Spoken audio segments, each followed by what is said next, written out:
Bismillahirrahmanirrahim. Assalamu alaikum.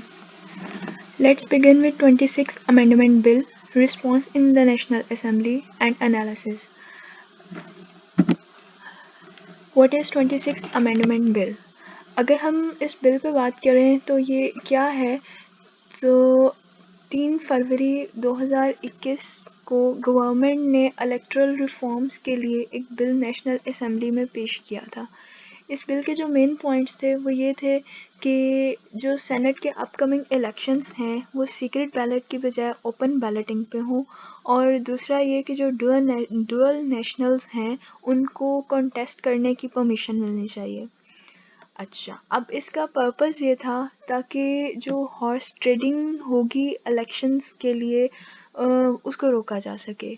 जैसे अगर हम इसका बैकग्राउंड देखें तो इमरान खान ने लास्ट ईयर नवंबर में इस चीज़ का जो है वो इंश्योर भी कराया था कि जो अपकमिंग इलेक्शंस होंगे उनमें ओपन बैलेट होगा और हॉर्स ट्रेडिंग या वोट परचेजिंग सेलिंग इस किस्म का काम जो है वो नहीं किया जाएगा। तो उस पर्पस को पूरा करने के लिए जो है वो गवर्नमेंट ने ये बिल जो है वो नेशनल असेंबली में पेश किया था।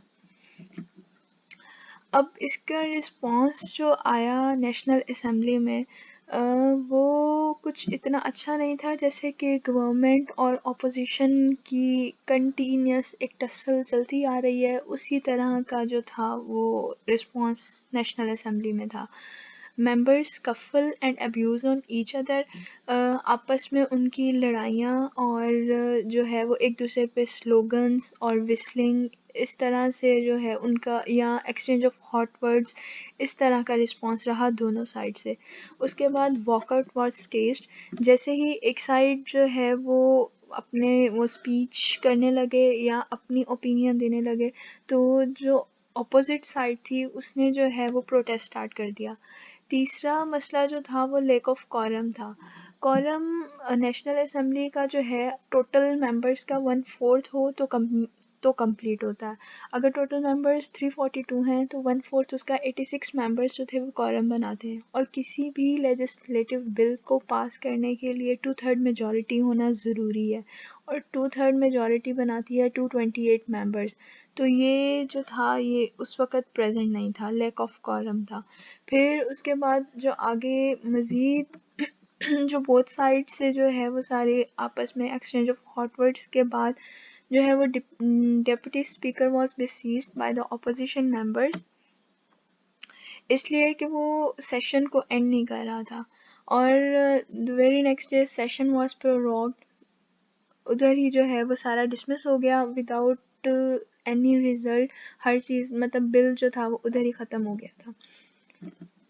अगर हम इस पूरी सिचुएशन का एनालिसिस करें तो मतलब बारी-बारी के गवर्नमेंट पे इसका क्या इम्पैक्ट था, ऑपोजिशन पे था, या बिल इटसेल्फ जो है अगर हम उसको देखें तो वो कुछ इस तरह से है कि इम्पैक्ट ऑफ ऑन गवर्नमेंट अगर हम सबसे पहले देखें तो गवर्नमेंट के लिए ये बड़ी एक विन विन सिचुएशन है। विन विन सिचुएशन इस तरह से है कि सेनेट इलेक्शन से बिल्कुल इतना करीब आके कि जब कुछ ही दिनों में, अगले 2-4 दिनों में जो है वो शेड्यूल अनाउंस हो जाएगा, उस टाइम पे ये बिल अगर पास किया जा रहा है तो अगर तो बिल मतलब पास हो जाता है, ये हो जाता अगर ये पार्लियामेंट में, तो ये एंड कर देता कि भाई हॉर्स प्रैक्टिस जो है, ये हॉर्स ट्रेडिंग जो है वो एंड हो गई है।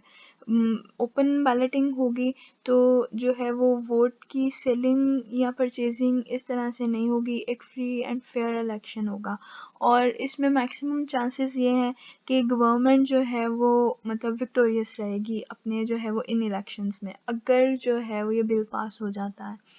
What if the bill was rejected? अगर बिल रिजेक्ट हो जाता, मतलब दूसरी सिचुएशन जो है वो ये है कि अगर बिल रिजेक्ट हो जाता तो ये एक ऑपोजिशन के ऊपर मज़ीद जो है वो प्रेशर क्रिएट हो जाता कि ऑपोजिशन जो है वो नेशनल असेंबली में जो है वो एक बिल इलेक्टोरल रिफॉर्म्स के लिए बिल पास नहीं होने दे रही है। मतलब ऑपोजिशन नहीं चाह रही कि रिफॉर्म्स आए इलेक्शन सिस्टम में। अच्छा, तीसरा जो था वो डुअल नेशनल्स वाला, उसका ये कि it shows government's efforts to involve overseas persons के वो भी उनको भी इन्वॉल्व किया जा रहा है कि वो डिसीजन मेकिंग में, या ये कह लें कि गवर्नमेंट जो है अपना अब्रॉड जो अपना वोटर बैंक है उसको स्ट्रॉन्ग कर रही है उनको बीच में पार्टिसिपेट करा के। अगर हम देखें कि इसका इफ़ेक्ट ऑपोजिशन पे क्या है, तो ऑपोजिशन जो है उसके लिए जो है उसकी विक्ट्री जो है वो एट रिस्क है, इसलिए कि बहुत सारे मेंबर्स जो हैं वो वैसे ही रिटायर हो जाएंगे।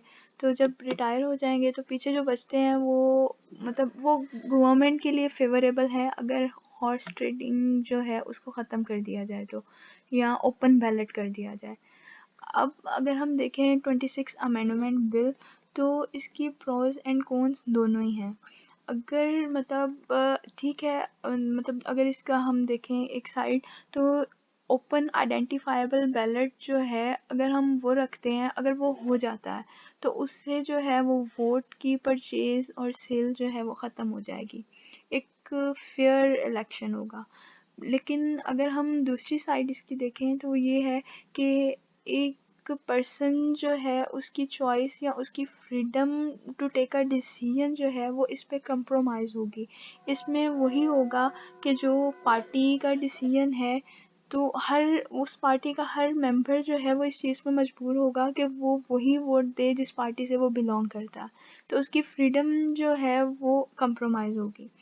फिर और मतलब सीक्रेट बैलेट, अगर एक बंदा, डेमोक्रेसी में तो मेन चीज़ ही यही है कि हर किसी को अपनी ओपिनियन देने का राइट होगा, तो वो पॉसिबल ही जो है वो सीक्रेसी ऑफ बैलेट के साथ है। अदरवाइज़ जो है वो अगर ओपन बैलेट रख दिया जाए तो उससे जो है वो सीक्रेसी कंप्रोमाइज़ होती है और डेमोक्रेसी भी होती है।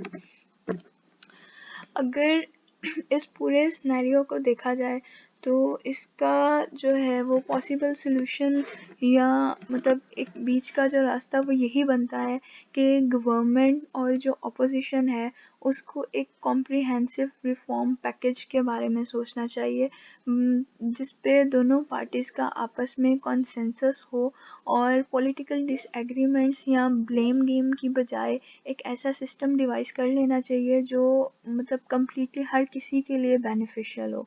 या फिर पीछे यही ऑप्शन बचता है कि सेनेट के इलेक्शंस भी जो हैं वो उसी तरह से ओपन इलेक्शंस हो जाने चाहिए, डायरेक्टली इलेक्टेड सेनेट मेंबर्स होने चाहिए जैसे पार्लियामेंट के मेंबर्स होते हैं।